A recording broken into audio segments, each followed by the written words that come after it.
Hello class, welcome back बच्चों। तो बेटा बात स्टार्ट कर रहे हैं केस स्टडी के साथ। बेटा ब्राउन कवर वाली बुक केस स्टडी बेटा हम कर रहे हैं, case study number 3 page number 253 पर है। ठीक है जी, चलो जी स्टार्ट करते हैं। बेटा बाबू क्या बोलती है केस स्टडी, यहीं पर मैंने लास्ट टाइम रोक दिया था क्योंकि बच्चे आंसर नहीं कर पा रहे थे इस चीज़ का। आपको डायरेक्ट याद होगा तो पक्का आंसर आएगा बेटा, अगर डायरेक्ट याद नहीं है तो केस स्टडी का आंसर आ नहीं सकता। चलो जी बेटा 3 लाइन की केस स्टडी है तो सीधा पढ़ते हैं बेटा, जरूरी नहीं है रिक्वायरमेंट आप पढ़ो। कहता है SEBI recently called for information and issued a show cause notice to the NSC and its 14 official seeking explanation on the preferential access allegation at the exchange co-location facility. State the function that SEBI performed by doing so. बेटा देखो, आपको fraud का नाम पता होना जरूरी नहीं है, लेकिन चल क्या रहा है ये पता होना चाहिए। कहता है SEBI recently called for the information, SEBI ने रिसेंटली कुछ इंफॉर्मेशन की डिमांड की है, as well as issued a show cause notice to the National Stock Exchange and its 14 officials seeking explanation on the, किसी एक फ्रॉड का नाम देता है जो किसी एनएससी की कोलोकेशन पर हुआ है। ठीक है जी, क्या कर रहा है सेबी, एक्सप्लेनेशन मांग रहा है आपसे। ठीक है ना, कुछ इंफॉर्मेशन मांग रहा है बेटा, और 14 ऑफिशियल उस फ्रॉड के दायरे में आ रहे हैं। होंगे बेटा कुछ बोर्ड ऑफ डायरेक्टर्स भी होंगे, हो सकता है कुछ और पर्सन भी इन्वॉल्व हो। ठीक है ना बेटा, समझ में आया क्या है बेटा। आपको बता देता हूं ऐसे ही करके एक चीज मैंने वर्ड भी बोला था, आपको याद हो रेगुलेटरी फंक्शन पढ़ाते टाइम, कि सेबी सम्मन इशू कर सकता है। आपको सम्मन इशू करने का क्या मतलब होता है कि इस टाइम पर सेबी के ऑफिस में प्रेजेंट हो जाना, या आपसे कोई भी इंफॉर्मेशन की डिमांड कर सकता है, किसी भी इंफॉर्मेशन की मना नहीं कर सकते। बेटा रेगुलेटरी फंक्शन का 6th फंक्शन था, अगर आपको ध्यान हो बेटा, हेडिंग का नाम है inspection and inquiries. SEBI inspection कर सकता है, इवन रेड कर सकता है बेटा, कोई भी इंक्वायरी की डिमांड कर सकता है, किसी भी ऑफिशियल से कुछ भी इंफॉर्मेशन मांग सकता है, कोई दिक्कत तो नहीं, सिंपल है बात। बढ़े आगे, चलो जी बेटा नेक्स्ट केस स्टडी सबकी बुक में यही होगी, मीका लिमिटेड। अगर आपने मुझे ढंग से सुना है ना बेटा, यकीन मानना ये केस स्टडी करने में 1 सेकंड लगेगा। चलो जी, Mika Limited, our reputed automobile manufacturer, need ₹10 crore as additional capital to expand its business. Atul Jalan, the CEO of the company, wanted to raise fund through equity. On the other hand, finance manager Nimi Sahdev said that the public issue may be expensive on account of various mandatory and non-mandatory expenses. Therefore, it was decided to allot security to the institutional investor. कौन सा method है ये, private placement. याद है आपको, notes में भी यही लिखा हुआ है और समझाते टाइम भी यही बोला था बेटा। छोटी कंपनियां कभी अफोर्ड नहीं कर पाती मैंडेटरी और नॉन मैंडेटरी एक्सपेंसेस। ठीक है ना, मैंडेटरी मतलब कुछ कंपलसरी खर्चे होते हैं बेटा अपने प्राइमरी मार्केट के, जैसे कि प्रोस्पेक्टस प्रिंट कराना मैंडेटरी खर्चों में से एक है। ठीक है ना, और कुछ नॉन मैंडेटरी होते हैं। देखो प्रोस्पेक्टस प्रिंट कराना इज अ मैंडेटरी एक्सपेंस, लेकिन मैं बोलता हूँ मुंबई में बैठी हुई एक कंपनी अपना प्रोस्पेक्टस प्रिंट कर दे तो बेटा पूरी दुनिया में बैठे हुए लोगों को कैसे पता लगेगा कि कंपनी शेयर इशू कर रही है। तो आप ऐड पे खर्चा करते हो, add is a non mandatory expense. किसी ने कहा थोड़ी है बेटा, कंपनी एक्ट में थोड़ी लिखा है ऐड करो, लेकिन आप खर्चा करते हो बेटा। तो बेटा अगर आप पब्लिक इशू के लिए जाओगे तो बहुत सारे मैंडेटरी खर्च होंगे, बहुत सारे नॉन मैंडेटरी। सेम बात ऑफर फॉर सेल के लिए जाओगे तो बेटा अंडर राइटर को कमीशन दोगे या ब्रोकर को ब्रोकरेज दोगे, तो आप कुछ ना कुछ खर्चा करोगे। तो इससे बेटर ऑप्शन होता है आपके पास प्राइवेट प्लेसमेंट, कि शेयर को प्राइवेटली प्लेस कर देना टू सम सेलेक्टेड इंडिविजुअल और the eminent person of the market, और यू में से इंस्टीट्यूशनल इन्वेस्टर्स। मैंने बताया था बेटा, इसके ऊपर एग्जांपल लिया था राकेश झुनझुनवाला का, कि आप छोटी कंपनियों सीधा उनको अप्रोच करो, वो मार्केट के बेटा बड़े एमिनेंट पर्सन है। ठीक है ना, और बहुत सेलेक्टेड इंडिविजुअल्स में से एक है जो करोड़ों में इन्वेस्टमेंट करते हैं। आप सीधा उनको अप्रोच कर दो कि कह दो मैं 5% डिस्काउंट पे शेयर देता हूँ, सब आप उठा लो। वो भी चाहेंगे कि किसी कंपनी के ऊपर उनका 100% कंट्रोल हो। बहुत लोग चाहते हैं दुनिया में कि हमारा कंट्रोल बना रहे कंपनी के ऊपर। तो बेटा ऐसे केसेस में प्राइवेट प्लेसमेंट से अच्छा कोई ऑप्शन नहीं होता, कि अगर आप छोटी कंपनी और आप खर्चे अफोर्ड नहीं कर पा रहे हो। ठीक है जी, वैसे शक्लें ऐसे देख रहे हो जैसे पता कुछ नहीं है दीन दुनिया के बारे में। ठीक है ना, चलो खैर कोई नहीं, लगेगा धीरे धीरे, अभी सीरियस होना शुरू हो जाओगे। चलो जी बेटा बात करते हैं नेक्स्ट क्वेश्चन की। These days the development of a country, चलो एक काम करते हैं, पहले रिक्वायरमेंट पढ़ते हैं। Name the function being performed by the market in the above case, और बेटा बी पार्ट बोलता है also explain briefly 3 other function performed by this market. शायद न्यू बुक में बेटा बी रिक्वायरमेंट सेम नहीं है, नहीं है ना, नहीं है ना, मैं बता देता हूं ऐसी करके। ये ब्राउन कवर वाली बुक में दीज डेज करके 2 केस स्टडी है, एक मैंने अब पढ़ी, एक नेक्स्ट है बेटा दीज डेज, ठीक है ना। और बता देता हूं इसमें भी बी रिक्वायरमेंट जो है वो लेटेस्ट बुक में बिल्कुल सेम है। पढ़ता हूं मैं बेटा B requirement. Name the market segment other than the capital market segment in which secured and short term debt instrument are traded, also give 3 point of difference between the 2। यही है ना रिक्वायरमेंट। अब एक बात बताऊं, मुझे तो केस स्टडी पढ़नी भी नहीं। अब मुझे नहीं पता कि आप क्या समझते हो रिक्वायरमेंट से, लेकिन मेरे को पूरा केस क्लियर हो गया कि क्या बोलने वाला है केस में। देखो एक आराम से बात सुनो। ए पॉइंट बोलता है name the function performed by the market in the above case. अब मेरे एंगल से सोचोगे ना, ए पॉइंट मुझे क्लैरिटी नहीं देता।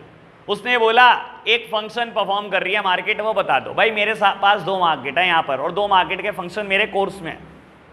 मैंने फाइनेंशियल मार्केट के फंक्शन पढ़े पहले पेज पर, मैंने स्टॉक एक्सचेंज के फंक्शन पढ़े कहीं बीच में जाकर।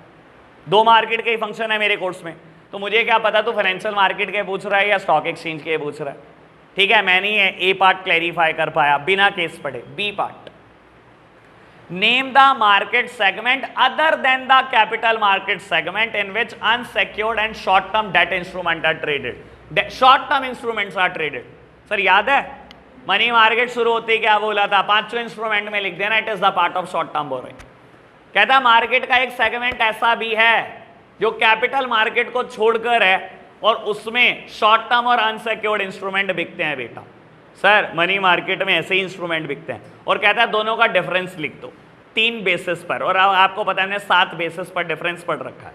बी पार्ट पूरा, यानी कि ए पार्ट में पूछ क्या रहा होगा, फाइनेंशियल मार्केट, क्योंकि इसने बोला उसका अदर सेगमेंट कैपिटल मार्केट है, तो दूसरा सेगमेंट कौन सा है, मनी मार्केट। तो ऐसी मार्केट है कौन सी जिसका एक सेगमेंट कैपिटल है और एक सेगमेंट बेटा मनी मार्केट है, फाइनेंशियल मार्केट ही तो है। तो नहीं, यानी कि ये पार्ट में फाइनेंशियल मार्केट के फंक्शन पूछ रहा होगा। अब ये आपकी समझ है, आप कितना अच्छा सोचते हो। पढ़ लो, पढ़ना मेरा क्या जाता है, केस में करो टाइम बर्बाद। चलो पढ़ लो, पढ़ना जरा। These days the development of a country is also judged by its system of transferring finance from the sector where it is surplus to the sector where it is needed the most. To give the strength to the economy, SEBI is undertaking measures to develop the capital market. ठीक है ना, economy को strength देने के लिए सेबी पूरी कोशिश कर रहा है कि कैपिटल मार्केट अच्छी हो। ठीक है, in addition to this there is another market in which unsecured and short term debt instrument are actively traded every day. ये किसकी बात चल रही है बेटा, मनी मार्केट की। These market together, सर इधर देखो, these market together। अब बाबू समझदार बच्चे समझ गए होंगे बेटा किसकी बात चल रही है। एक तरफ कैपिटल मार्केट की बात, एक तरफ मनी मार्केट की बात। These market together, इन सबको मिलाकर बनता ही बेटा फाइनेंशियल मार्केट है।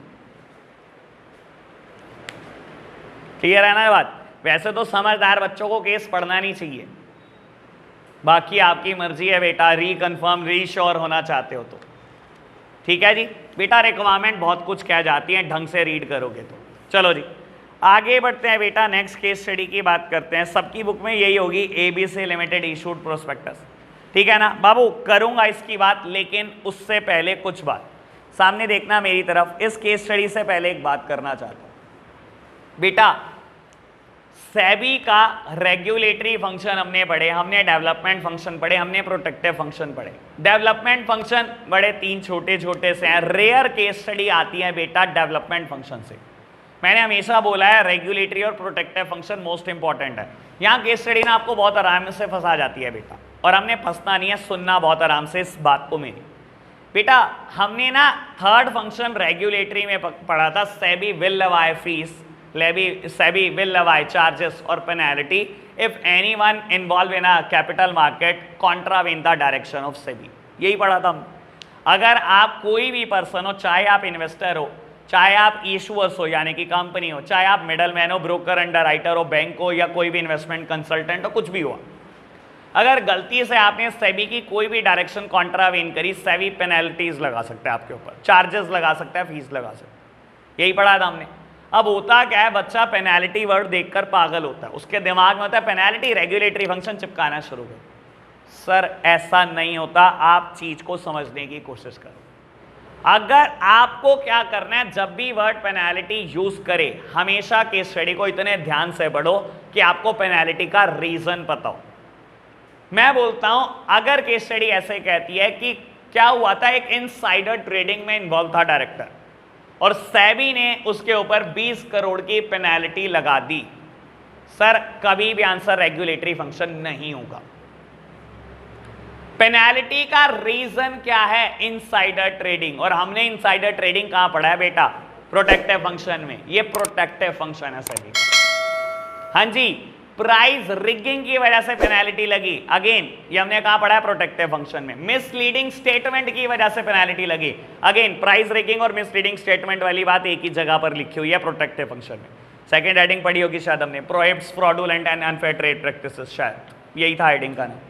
कल याद इसीलिए करा रहा था आपको बता देता हूं, आज कम से कम 5 से 7 केस स्टडी हम इन फंक्शंस पे पढ़ने वाले हो।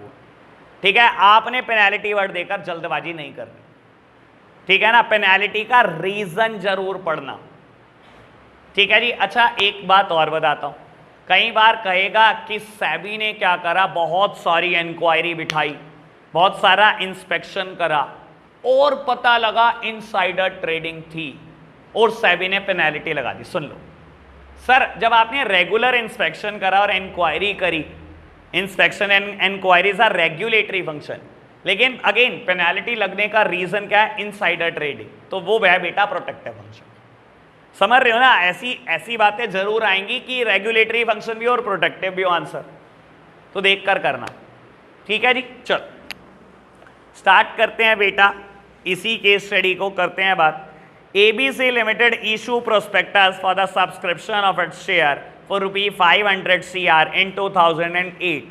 The issue was oversubscribed by 20 times. सुन लो बेटा, कंपनी 500 करोड़ चाहती है रेस करना, ठीक है ना, इशू 20 गुना ओवर सब्सक्राइब हुआ, यानी कि 10,000 करोड़ इकट्ठे हो गए, 20 गुना पैसे इकट्ठे हो गए। ओवर सब्सक्रिप्शन का मतलब ये होता है बेटा कितने गुना फालतू पैसा आ गया।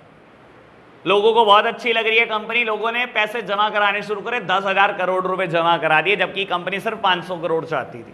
चलो जी, कहता था company issued share to all the applicant on pro rata basis.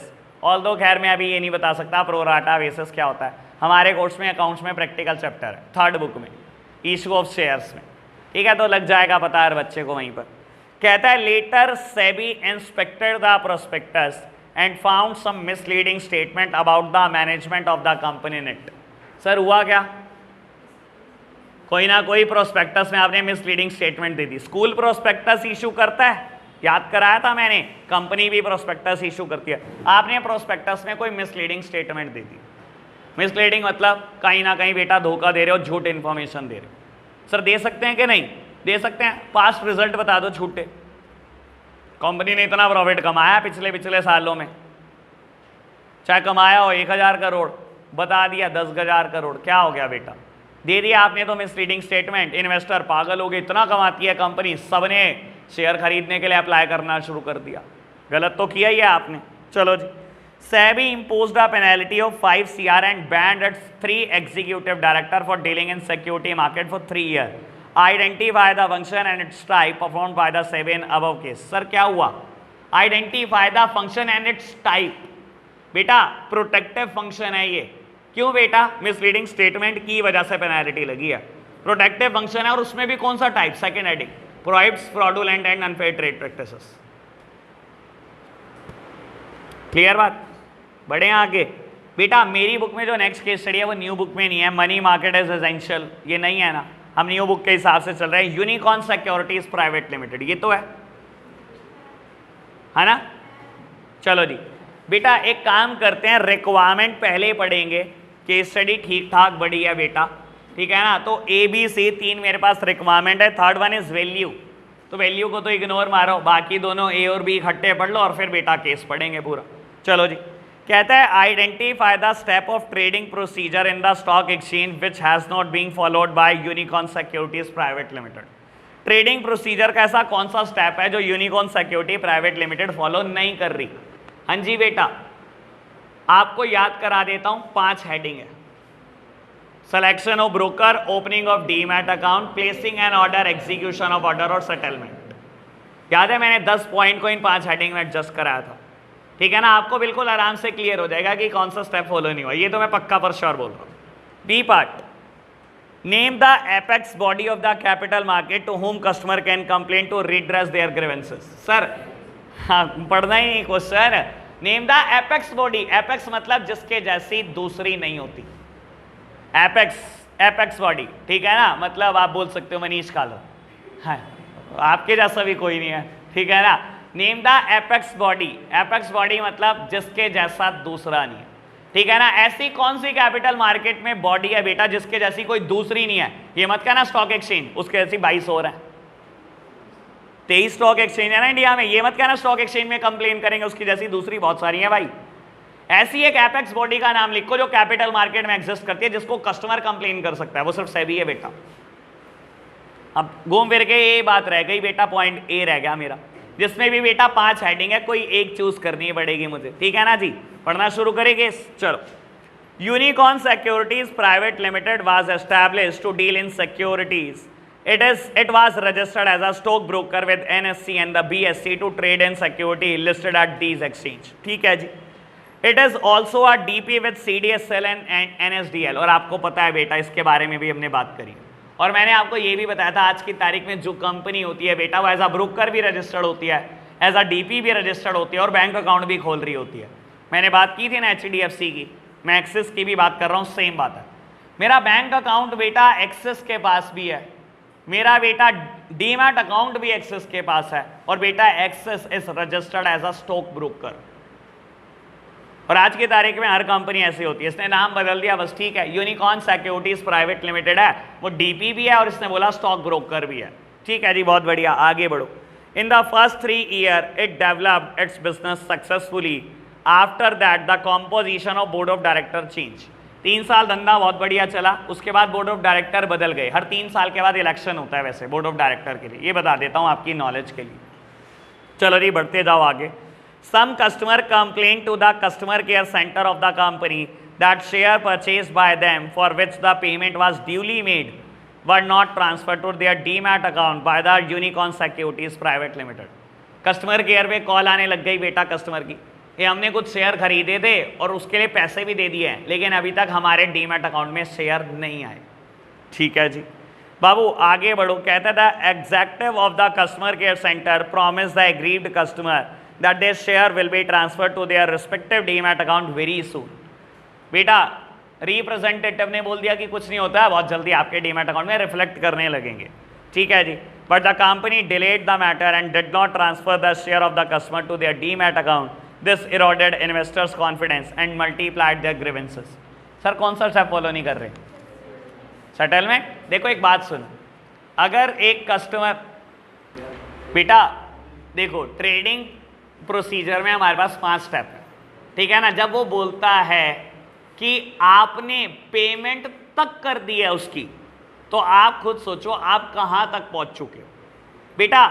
यानी कि आपके पास कोई ना कोई ब्रोकर है, यूनिकॉर्न सिक्योरिटी प्राइवेट लिमिटेड आपका ब्रोकर है, डीमैट अकाउंट खुल चुका है, आप ऑर्डर प्लेस कर चुके हो और प्लेस करने के साथ साथ आप पेमेंट भी कर चुके हो उस चीज़ की।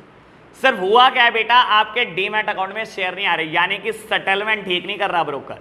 यानी कि बेटा स्टॉक, मैं लास्ट स्टेप याद करा देता हूँ, स्टॉक एक्सचेंज T+2 डे में लास्ट काम क्या करती है बेटा? स्टॉक एक्सचेंज अदर ब्रोकर को शेयर दे देती है और अदर ब्रोकर को पैसा दे देती है बेटा। यानी कि आपके पास शेयर पड़े हैं लेकिन आप ट्रांसफर नहीं करना चाह रहे इन्वेस्टमेंट को, सिर्फ एक स्टेप आप फॉलो नहीं कर रहे जिसका नाम है सेटलमेंट। ये आ रहा होगा याद तभी जब बेटा मेरे से ढंग से डायग्राम सुना होगा, ठीक है जी? बढ़े आगे, चलो नेक्स्ट वन पढ़ना बेटा। रीशूज फादर वाली केस स्टडी है, चलो जी पढ़ो। Rishu's father has gifted her the share of large cement company with which he had been working. The securities were in a physical form and she already has a bank account and does not possess any other form of security. बेटा समझ में आया case study अभी तक क्या है? Reissue के father ने क्या करा, उसको सिक्योरिटी गिफ्ट करी है, लेकिन सिक्योरिटी फिजिकल फॉर्म में है, यानी कि बेटा शेयर सर्टिफिकेट है, कागज के टुकड़े हैं अभी उसके पास, हो सकते हैं बेटा बहुत पुराना खरीदा हो, ठीक है जी।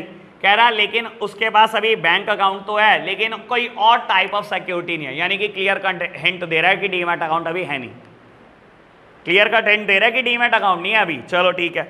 She wishes to sell the share and approach a registered broker for this purpose.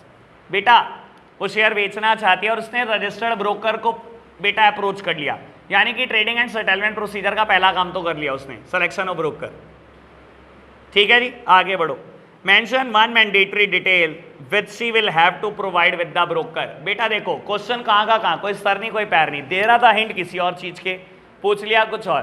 कह रहे जब वो ब्रोकर के पास पहुंची तो एक डिटेल जो उसको हर हाल में देनी पड़ेगी, वो कौन सी डिटेल है?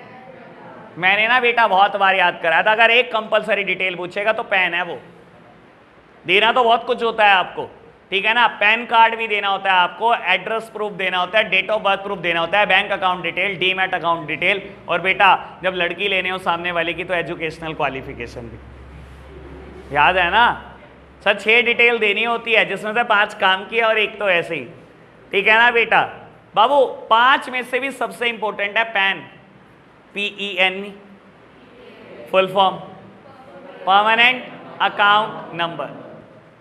ऑल क्लियर, बढ़े आगे। चलो जी, मैंने कहा था ये केस स्टडी आएगी, उसी दिन कहा था ये आएगी जरूर। चलो वैसे आप पता नहीं मुझको कितना सीरियस लेते हो, लेकिन हाँ जितना बोल दूंगा बैच में उतना पक्का आएगा। आगे बढ़ो जी। बाबू पहली लाइन से मुझे केस स्टडी क्लियर है, बाकी पढ़नी आपको है। Saqib limited is a large credit worthy company. Sir commercial paper है, आंसर आंखें बंद करके बता रहा हूं, लेकिन फिर भी आपकी तसल्ली के लिए पढ़ जरूर दूंगा। मैंने बहुत बार बोला है फ्लोटेशन कॉस्ट की बात हो सबसे बड़ा hint, seasonal and working capital need की बात हो दूसरा सबसे बड़ा हिंट, और कभी कहते हैं लार्ज कंपनी हो, क्रेडिट वर्दी कंपनी हो। आपको पता है कॉमर्शियल पेपर सिर्फ बड़ी कंपनी के बिकते हैं जिनकी क्रेडिट वर्दीनेस बहुत हाई होती है, ठीक है ना। ये हिंट ही बेटा इसी वजह से दिया गया कि वो लार्ज कंपनी और क्रेडिट वर्दी कंपनी है, ठीक है। चलो खैर पढ़ लो एक बार बहुत अच्छे से। बाबू रिक्वायरमेंट देख रहा हूं पहले। As a finance manager of the company name and explain the alternative to the bank borrowing that company can use to resolve the crisis. बाबू आप फाइनेंस मैनेजर हो किसी कंपनी के, आपको बोल रहा है कंपनी में कुछ क्राइसिस चल रहा है, आप बैंक बोरोइंग के अलावा क्या और ऑप्शन यूज कर सकते हो? सर मुझे तो पता है कि मैं कमर्शियल पेपर यूज कर सकता हूं, लेकिन पढ़ लो एक बार। Saqib limited is a large credit worthy company operating in Kashmir valley. It is an export-oriented unit dealing in exclusive embroidered shawls. The flood in the valley have created many problems for the company. Many craftsmen and the worker have been dislocated and raw material have been destroyed. अब ये सबसे बड़ा hint है, देखो जैसे सही कहते हैं ना रॉ मटेरियल डिस्ट्रॉय हो गया, यानी कि वर्किंग कैपिटल की जरूरत है। पता लग गया कैसे पहचानते हैं, ठीक है जी। बढ़े हैं आगे, ठीक है। वैसे अगर अगली लाइन पढ़ना चाहो तो सारी बात रॉ मटेरियल की हो रखी है अगली लाइन में भी, यानी कि सारी clear cut hint working capital का। ऑल क्लियर, बढ़े हैं आगे। बेटा नेक्स्ट केस स्टडी है मिस्टर संजय नेहरा। यही वाली केस स्टडी है ना सबकी बुक में? मैं बता देता हूँ, मेरी बुक में मिस्टर संजय नेहरा के अलावा एक और नेक्स्ट केस स्टडी है मिस्टर विकास मेहरा। ये केस स्टडी दोनों बिल्कुल सेम है, ठीक है ना। और नई बुक से बेटा विकास मेहरा वाली केस स्टडी इन्होंने हटा दी, संजय नेहरा वाली रहने दी। हम संजय नेहरा वाली पढ़ लेंगे तो विकास मेहरा वाली ऑटोमेटिकली हो जाएगी। बिल्कुल सिमिलर है बेटा, सब नाम बदला है, ठीक है जी। चलो पढ़ना स्टार्ट करते हैं। केस स्टडी तगड़ी है, बढ़िया पेपर में आने लायक है बेटा। सबसे पहले रिक्वायरमेंट, इतनी बड़ी केस स्टडी में हमेशा requirement. By quoting the line from the above paragraph identify and state any 2 function that were performed by the SEBI in the above case. बेटा सेबी के 2 फंक्शन आइडेंटिफाई करने हैं और लाइन कोट भी करके देनी है कि किस लाइन से आइडेंटिफिकेशन हो पाया, ठीक है जी। बाबू 3 तरीके के फंक्शन सेबी परफॉर्म करता है, रेगुलेटरी, डेवलपमेंट एंड प्रोटेक्टिव। चलो जी देखते हैं बेटा। Mister Sanjay Nehra was the chairman of Taran bank. The bank was earning good profit. Share holder were happy as the bank was paying regular dividend. The market price of their share was also steadily rising. The bank was about to announce taking over the Veena Bank. Mr. Sanjay Nehra knew that the share price of Taran Bank would rise on this announcement. बेटा mister Sanjay Nehra किसी bank का chairman है, तरन bank का, ठीक है, dividend अच्छा बांट रहे हैं, कमाई अच्छी है, किसी बैंक के ऊपर टेक ओवर करने वाले हैं, यानी कि खरीदने वाले हैं वीना बैंक को। और पता है जैसे ये न्यूज़ मार्केट हुई शेयर का प्राइस भाग जाएगा। क्यों? फेवरेबल न्यूज़ है बेटा, एक बैंक दूसरे बैंक को खरीद रहा है, it is a favourable news for any bank. ठीक है जी, चलो पढ़ते चलते हैं बेटा।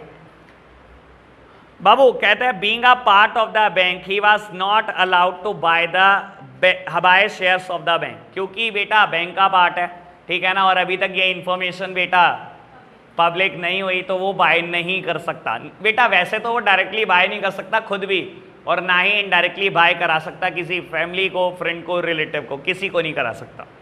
He called one of his rich friends Sudhir and asked him to invest 5 crore in the share of his bank, promising him a capital gain. उसने क्या करा, अपने फ्रेंड को कॉल कर दी जो बहुत रिच है, उसे कह दिया 5 करोड़ के शेयर उठा ले तरन बैंक के, कैपिटल गेन बनेगा, यानी कि बहुत अच्छा प्रॉफिट, मुनाफा कमाने वाले हो। ठीक है जी, कर दिया कुछ ना कुछ उसने गलत। इसे हम क्या बोलते हैं इस प्रैक्टिस को? Insider trading. इनसाइडर ट्रेडिंग ही तो बोलते हैं इस प्रैक्टिस को। चलो जी, as expected share price went up by 40%, जैसा सोचा था वैसा ही हुआ, शेयर का प्राइस 40% बढ़ गया। The market price of Sudhir share was now 7 CR, 5 crore के शेयर 7 करोड़ में कन्वर्ट हो गए। He earned a profit of 2 CR. He gave 1 CR to Mr. Sanjay Nehra and kept 1 CR with himself. समझ गए क्या हुआ पूरी गेम? 5 करोड़ के 7 करोड़ हो गए, 2 करोड़ का प्रॉफिट हुआ, 1 करोड़ खुद रख लिया, 1 करोड़ संजय नेहरा को दे दिया जिसने इन्फॉर्मेशन दी थी। On regular inspection and by conducting inquiries of the broker involved, the SEBI was able to detect this irregularity and SEBI imposed a heavy penalty on Mr. Sanjay Nehra. Sir पूरी picture clear हो गई बाबू? Second paragraph third line, on regular inspection and conducting inquiry. इस line से मैंने क्या identify करा? Regulatory function. नाम बताओ फंक्शन का नाम? Inspection and inquiries. याद आई बात? और जब उसने कहा हैवी पेनाल्टी इंपोज कर दी संजय नेहरा पर, बेटा प्रोटेक्टिव फंक्शन, क्योंकि यहाँ पेनाल्टी इंपोज नहीं है, मतलब यहाँ मतलब यह इनसाइडर ट्रेडिंग की वजह से पेनाल्टी लगी है, तो ये प्रोटेक्टिव फंक्शन। मेरा ख्याल ये केस स्टडी करने से बड़ी क्लैरिटी आई होगी आपको। ओके बात, बढ़े आगे। विकास मेहरा वाली केस स्टडी हो जाती है, न्यू बुक में सुप्रियाज ग्रैंड मदर वाली केस स्टडी है, यही है केस स्टडी। चलो बढ़ते हैं आगे। बेटा कहता है Supriya's grand mother who was unwell called her and gave her a gift packet. Supriya's open the packet and saw many crumpled share certificate inside. बेटा सुप्रिया की ग्रैंड मदर ने उसको कुछ गिफ्ट दिया, जब उसने गिफ्ट खोला तो शेयर सर्टिफिकेट थे, यानी कि फिजिकल फॉर्म में शेयर थे। ठीक है जी। Her grand mother told her that she had been left behind by her late grandfather. कितनी जनरेशन पुरानी बात हो रही है भाई? 7 जनरेशन पुरानी बात हो रही है। 1 रुपये का शेयर 1000 का हो गया होगा अब तक तो सुप्रिया तो दुआ कर रही होगी दादी मरे फटाफट। चलो जी हाँ जी, कह रहा है her grand mother told her that she had been left behind by her late grandfather. As no trading is done now in a physical form, Supriya's want to know the process by adopting which she is in a position to deal with these certificate. बेटा सुप्रिया को पता लगा कि आज की तारीख में physical certificate में कोई डीलिंग नहीं होती, तो उसने सोचा कि अब मैं कौन सा ऐसा प्रोसेस फॉलो करूं जिसकी वजह से ये शेयर बिक पाए। बेटा डीमटीरियलाइजेशन याद है आपको, जिसको हम प्यार से डीमैट बोलते हैं भाई, यही तो प्रोसेस का नाम है। बेटा इलेक्ट्रॉनिक एंट्री आती है। अब आपको एक बात बताता हूँ, यहाँ पर बता देनी जरूरी है, ऑल्दो आप क्वेश्चन पूछोगे नहीं, पर मैं अपनी लेग पुलिंग खुद कर लेता हूँ। देखो एक बात सुनने की कोशिश करना। आपको याद हो जिस दिन मैंने प्राइमरी मार्केट का डायग्राम बनाया था उस दिन CDSL और NSDL को यहाँ लिखा था डिपॉजिटरी के नाम से, और बेटा फिर वर्ड लिखा था डीपी कौन होते हैं? Who opens and maintains demat account, और बेटा फिर यहाँ पर वर्ड लिखा था इन्वेस्टर, अगर आपको याद हो तो। ठीक है ना, धुंधली भी याद हो तो चल जाएगा। यानी कि बेटा एक बात बता देता हूँ, इन्वेस्टर कभी डायरेक्ट लिंक्ड में नहीं होता NSDL CDSL के साथ। आप कभी बेटा डिपॉजिटरी को डायरेक्ट कांटेक्ट नहीं करा सकते, आपके पास बीच में बेटा कोई ना कोई और पर्सन इन्वॉल्व है। अगर आपको कभी इससे कोई काम होगा तो हमेशा आप DP के थ्रू जाओगे। एक बात। दूसरी बात, बेटा मैं बोलता हूं आज कोई डेट है, मान लो 1 जनवरी 95, और गवर्नमेंट ने कह दिया आज से शेयर फिजिकल सर्टिफिकेट की फॉर्म में बंद। आज से शेयर इलेक्ट्रॉनिक एंट्री में जाएंगे, ठीक है जी भाई। कंपनी अब कोई शेयर इशू करेगी तो इलेक्ट्रॉनिक एंट्री देगी, ये बात समझ में आती है। लेकिन बेटा जो लोगों के पास पुराने फिजिकल शेयर सर्टिफिकेट पड़े हैं उनका क्या? मुद्दा समझ में आया? मुद्दा क्या, ठीक है ना। मान लो किसी ने 1990 में शेयर खरीदे थे, उसके पास तो आज तक फिजिकल शेयर सर्टिफिकेट है ना, उसका क्या होगा? सर आपको क्या करना पड़ेगा, किसी एक डीपी के पास चले जाओ, डीमैट अकाउंट खुलवा लो। चलेगा यार, डीपी का काम क्या होता है? Opens and maintains demat account. आपने डीमैट अकाउंट खुलवा लिया, इसको फिजिकल शेयर सर्टिफिकेट दे दो कि मुझे इसकी इलेक्ट्रॉनिक एंट्री चाहिए। ये क्या करेगा? क्या इसका काम है इलेक्ट्रॉनिक एंट्री करना? नहीं बेटा, ये क्या करेगा बेटा, एनएसडीएल और सीडीएसएल को वो फिजिकल शेयर सर्टिफिकेट सरेंडर कर देगा। और अगर आपको याद हो इसका फंक्शनिंग क्या थी बेटा, keep the physical share into the safe custody and convert it into the electronic share. ये क्या करेगा, उसको सेफ कस्टडी में रख देगा फिजिकल शेयर को। क्या करेगा बेटा, फिर डीपी को इंस्ट्रक्शन देगा कि अब मार दे इसके अकाउंट में इलेक्ट्रॉनिक एंट्री। समझ में आया प्रोसेस क्या है? आप पूछ सकते हो, आप नहीं पूछ सकते बात कभी भी नहीं, चाहे इस क्वेश्चन की प्रॉब्लम हो। ये इस क्वेश्चन में यही प्रॉब्लम आएगी बेटा। आप खुद सोचो ना बेटा, पूरा केस पढ़ो। क्या है, सुप्रिया के पास क्या है बेटा, फिजिकल शेयर सर्टिफिकेट ही तो है, and she wants to deal in. कैसे डील कर सकती है बेटा, फिजिकल शेयर सर्टिफिकेट तो बिकते नहीं, तो उसको क्या करना पड़ेगा, पहले यही प्रोसेस फॉलो करना पड़ेगा ना जो मैं समझा रहा हूं, ठीक है ना। प्रोसेस का नाम क्या है, डीमटेरियलाइजेशन, यानी कि पहले डीमैट अकाउंट खुलवाना पड़ेगा, उसको इलेक्ट्रॉनिक एंट्री में कन्वर्ट करना पड़ेगा। B part, also give reason to Supriya why dealing with these share in physical form has been stopped. बेटा कारण बता दो कि क्यों बंद कर दिया गया। और मैंने जब डीमैट अकाउंट समझाया था तो कारण बताया था आपको। बेटा मेरे पास 1000 शेयर का सर्टिफिकेट है, मैं 250 बेचना चाहता हूं, क्या करूं? स्केल से नाप लूं, 25% फाड़ के फेंक दो, हो गए, बिक गए। सर प्रॉब्लम पता है ना फिजिकल शेयर सर्टिफिकेट के साथ, खो जाए, जल जाए, डुप्लीकेट बनवा ले कोई। इंडिया में तो डुप्लीकेट बनाना वैसे ही कोई टेंशन है नहीं। सर पता है कमियां, और अगर आपको याद ना हो तो नोट्स में लिखा हुआ है सबसे लास्ट पेज पे, पढ़ लेना डीमैट अकाउंट क्यों आया था।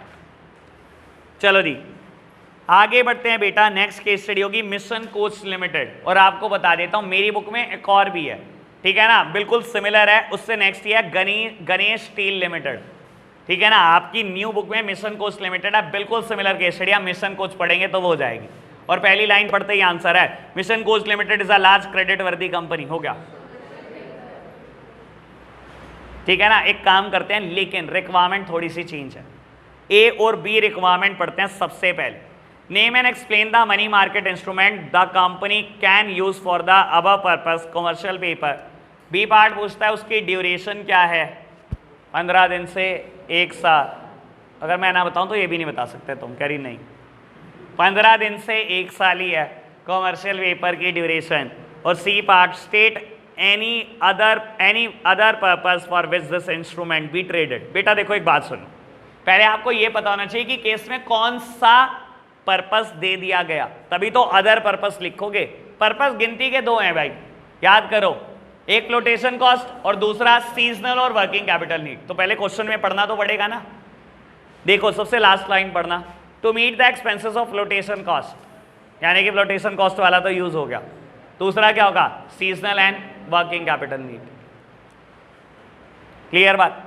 यहां पर हमारी बेटा नॉर्मल केस स्टडी खत्म और एडिशनल क्वेश्चन स्टार्ट हो रहे होंगे सारी बुक्स में, ऐसे ही है बेटा। एडिशनल क्वेश्चन पढ़ने शुरू कर रहे हैं। सबसे पहला क्वेश्चन है इनकॉर्पोरेटेड इन 1990, ऐसा ही कुछ है, यही है ना। चलो जी पढ़ना शुरू करते हैं। पहले बेटा हम रिक्वायरमेंट देख लेते हैं क्या कहता है। Name and explain the segment of capital market being approached by the company. बाबू कौन सा कैपिटल मार्केट का सेगमेंट अप्रोच किया है कंपनी ने? 2 ही सेगमेंट है कैपिटल मार्केट के, एक प्राइमरी मार्केट और एक सेकेंडरी मार्केट। नया शेयर बिका है तो, पुराना बिका है तो। B part, identify the 2 method of flotation. Very good, इससे क्लियर हुआ कि ये पार्ट का आंसर प्राइमरी मार्केट है।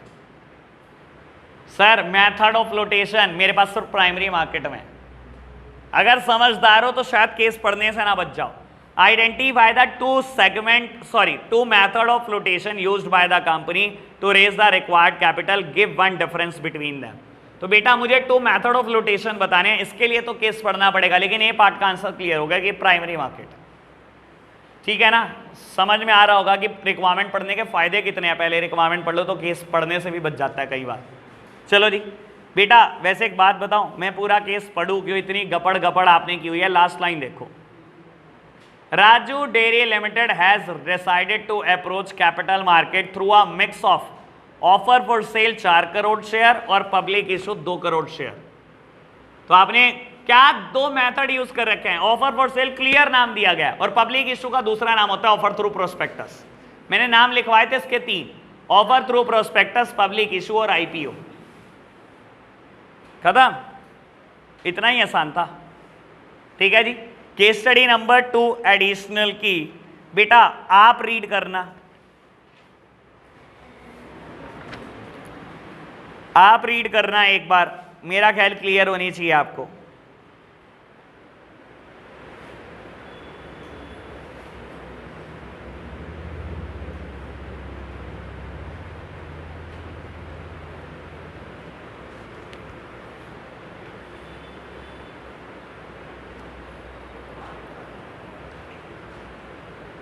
ऋषि स्मार्ट लग रहा आज, क्या कराया तूने?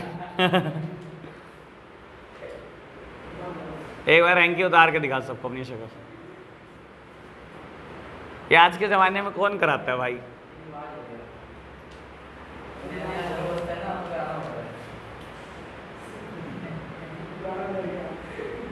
चलो जी बेटा, आपने क्वेश्चन पढ़ा, क्या हुआ? सेबी ने पेनल्टी लगाई, लिख दो रेगुलेटरी फंक्शन। क्यों लगाई पेनल्टी? गलत क्या किया? अरे वो नहीं मैं पूछ रहा कि कितनी लगाई, क्यों लगाई, क्यों? जनरल पब्लिक से पैसे लिए, क्या बोलकर? खुद तो बोला नहीं होगा, प्रोस्पेक्टस में बोला होगा। आपने बोल दिया, हाँ जी, आपने बोल दिया कि कंपनी क्या करती है, परचेस करती है और डेवलप करती है एग्रीकल्चर लैंड, और बाद में पता लगा कंपनी ऐसा कुछ करती नहीं है। ये एक मिसलीडिंग स्टेटमेंट थी प्रोस्पेक्टस में, यानी कि गलती क्या कर दी आपने? प्रोटेक्टिव फंक्शन आ जाएगा ना आंसर। मिसलीडिंग स्टेटमेंट देकर फंड रेजिंग कर ली, और मैंने आपको बताया था SEBI is one of the most harsh act of India. बेटा ये केस स्टडी पक्का किसी ना किसी कंपनी के साथ घटी होगी, बस ये नाम ठीक नहीं लिखते। 100% किसी ना किसी कंपनी के साथ हुआ होगा ये मैटर। बढ़े आगे, ठीक है जी। चलो नेक्स्ट वन बेटा, Harsh work as a manager in a software company. ये वाली है ना केस स्टडी सबकी बुक में। चलो जी बेटा, A requirement, what is demat account? पता है demat account is for holding and transferring securities. खत्म। B part, who is acting as a DP for Harsh? Harsh का डीपी कौन है? डीपी होता कौन है, याद कराओ। Who opens and maintains demat account is known as DP. बेटा अच्छा, मेरे को एक तो सेकंड रिक्वायरमेंट बतानी है, C requirement, name the document that is legally enforceable and help to settle the claim between the investor and broker. ऐसा कौन सा डॉक्यूमेंट है जो इन्वेस्टर और ब्रोकर के बीच में क्लेम सेटल करता है? एक ही डॉक्यूमेंट है, कॉन्ट्रैक्ट नोट। हमने डॉक्यूमेंट ही नहीं पढ़ा दूसरा, हमने तो एक ही डॉक्यूमेंट पढ़ा, कॉन्ट्रैक्ट नोट। तो सी पार्ट का आंसर कॉन्ट्रैक्ट नोट, ए पार्ट का आंसर हो गया, सी का हो गया। बताना है डीपी कौन है उसका। डीपी कौन होगा बेटा? जिसने डीमैट अकाउंट खोला होगा हर्ष का। ठीक है ना, पढ़ना जरा first line. Harsh work as a manager in a software company, he opened a demat account with the broking house. बेटा डीपी का नाम है ब्रोकिंग हाउस। खत्म। पढ़ो बेटा, कितना बड़े बड़े केस गड़े हुए हैं, कितना टाइम खराब करते होंगे आपका, आप समझ सकते हो बिजनेस स्टडीज के पेपर में। ठीक है जा, अब आपको पता बेटा टाइम कैसे सेव करना है। मैंने अपनी तरफ से पूरी कोशिश कर रहा हूं कि टाइम सेव हो। एक लास्ट केस स्टडी आज के लिए और करते हैं बेटा, मेक गुड टेक्नोलॉजीज लिमिटेड। ठीक है जी, आज के लिए लास्ट केस स्टडी और करते हैं, मेक गुड टेक्नोलॉजीज लिमिटेड। बेटा requirement number A, name and explain the way through which the company can raise finance by allotting securities to the selective individual and the institutions only. Private placement, यही तो करते हो private placement में। Securities are privately placed to the selected individual और the eminent person और the institutional investors. पढ़ना तो नहीं भाई केस, अगर ए रिक्वायरमेंट की बात करूं तो इसके लिए तो केस पढ़ना ही नहीं मुझे। ठीक है ना जी। B part, can the company also raise capital through a right issue, why or why not, give a reason to justify your answer.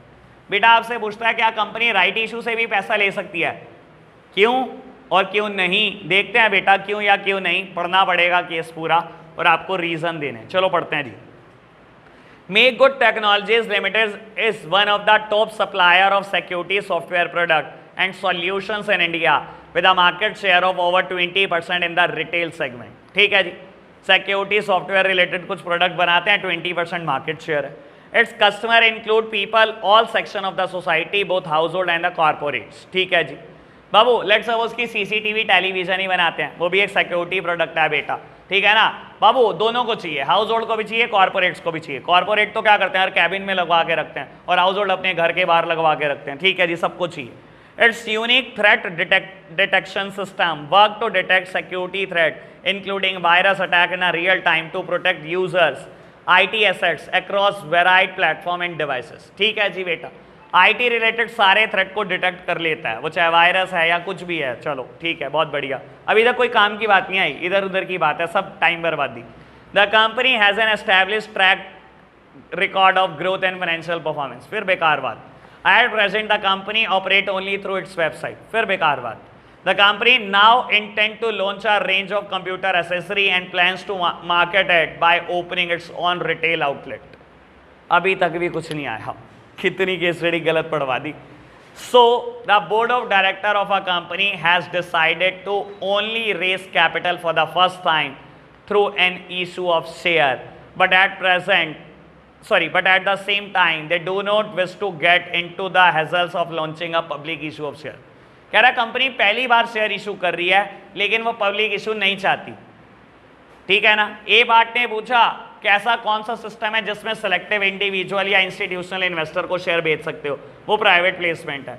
और बी पास पूछता है कि राइट इशू कर सकते हो, क्यों नहीं कर सकते बेटा। राइट इशू क्या होता है, it is the right given to the existing share holder to subscribe for the shares and the debentures of the company in your existing ratio. Right issue क्या होता है बेटा, जिसमें कंपनी के नए शेयर भी पुराने शेयर होल्डर को बेचे जाते हैं उनके एग्जिस्टिंग रेशो में। सर यहां पुराने शेयर होल्डर होंगे, कह रहा कंपनी पहली बार शेयर इशू कर रही है, तो सर पुराना कोई बंदा है तो क्या राइट इशू सक्सेसफुल हो सकता है आपका? राइट इशू हो ही नहीं सकता, आप ऑप्ट ही नहीं कर सकते। क्लियर हुआ पूरा केस? ठीक है जी, तो आज के लिए अब इतना रखते हैं। एक कल का दिन थोड़ी बहुत ही केस स्टडी और चलेगी और फिर हम आगे बढ़ सकते हैं। ठीक है जी, तो आज के लिए हम इतना ही रखते हैं। Bye bye.